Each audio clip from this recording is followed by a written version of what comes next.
இன்றே டவுன்லோட் செய்து உங்கள் ஃபேவரட் ஷோக்களை என்ஜாய் பண்ணுங்க.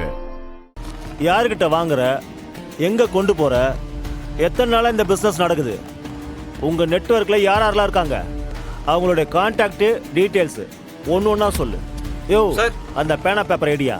சரிங்க சார். சார் சத்தியமாக சொல்கிறேன் சார், எனக்கு யாருன்னு தெரியாது சார். சார் அவர் ஃபோன் பண்ணி இதை எடுத்துகிட்டு வர சொன்னார், ஏர்போர்ட்டுக்கு போகணும்னு சொன்னார் சார். அவள் தான் சார் எனக்கு தெரியும். ஓஹோ, அவன் யார் என்னன்னு கூட தெரியாது சார். நீங்கள் மறுபடியும் அதே கேட்டிருந்தா எப்படி சார்? அப்போ உனக்கு எதுவுமே தெரியாது? தெரியாது சார். இதை நான் நம்பிட்டேன். உனக்கு யார் மேலேயாவது சந்தேகம் இருக்கா? ஒரு ஆள் மேலே இருக்குது. யாரு? அவர் அதிகாரியாக இருக்கிறாரு, ஹைட்டாக வர இருப்பார், கேட்ட கேள்வி திருப்பி திருப்பி கேட்பாரு. அவர் தான் வேண்ட்டு என்னை மாட்டி விட்டுருக்குலாம் பண்ணிட்டுருக்கான்னு நினைக்கிறேன் சார். யாரு? நீங்க தான். என்னடா போலீஸ் ஸ்டேஷனுக்குள்ளேயே வந்து என்னையே கலாய்க்கிறியா? உன்னை ஆட்டோல வச்சு போதை பொருள் கையுமா பிடிச்சிருக்கோம். நீ மாட்டிக்கிட்டத ஒரு வீடியோ எவிடன்ஸா பக்கா எவிடன்ஸோட வச்சிருக்கோம். உண்மையை சொல்லிட்டு வெளியே போயிடு. சார் பொசுக்கு பொசுன்னு கை நீட்டுறீங்க, அதிகாரம் இல்லை, அப்படி தான் பண்ணுவீங்க. நான் கேட்ட கேள்வி திருப்பி திருப்பி கேட்குறீங்களா சார்? எனக்கு அது வந்து சத்தியமாக காண்டா இருக்குது.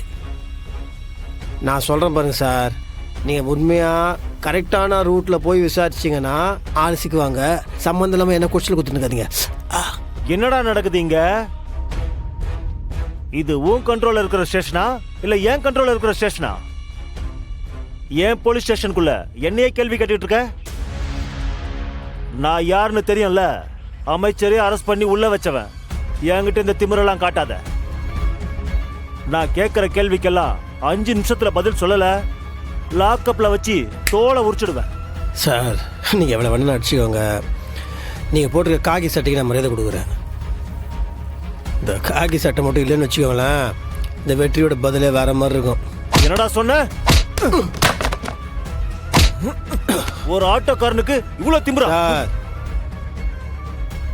ஆட்டோக்காரனா அவ்வளோ அசால்ட் ஆயிடுச்சு உங்களுக்கு? நியாயமாக நேர்மையாக உழைக்கிற ஒரு ஆட்டோக்காரன் அமைச்சராக கூட ஆகலாம். எல்லாம் மாறிடுச்சுப்போம். நீங்கள் இந்த மாதிரிலாம் அராஜகம் பண்ணுறீங்கன்னு மேல் இடத்துல சாருக்கு தெரிஞ்சுன்னு வச்சுக்கோங்களேன், காக்கி சொக்காவை கவித்துறாரு, பார்த்துக்கோங்க. நீ இப்படியெல்லாம் பேசினா நான் நம்பணுமா? அப்போ அந்த பார்சல்ல என்ன இருந்துச்சு?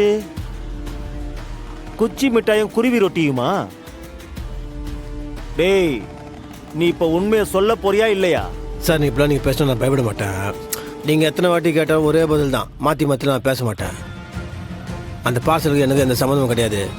பேசஞ்சரை ஒருத்தர் இந்த கலெக்ஷன் பண்ணிட்டு வர சொன்னா நான் பண்ணிட்டு வந்துட்டேன், அவள் தான். எனக்கு அந்த ஆளுக்கு சம்மந்தம் கிடையாது. எந்த சம்பந்தமும் இல்லையா? இப்ப நீ சொன்ன கஸ்டமரை வர சொல்ற. யோ சார், அந்த ஆளை கூட்டு வாயா. சரிங்க சார்.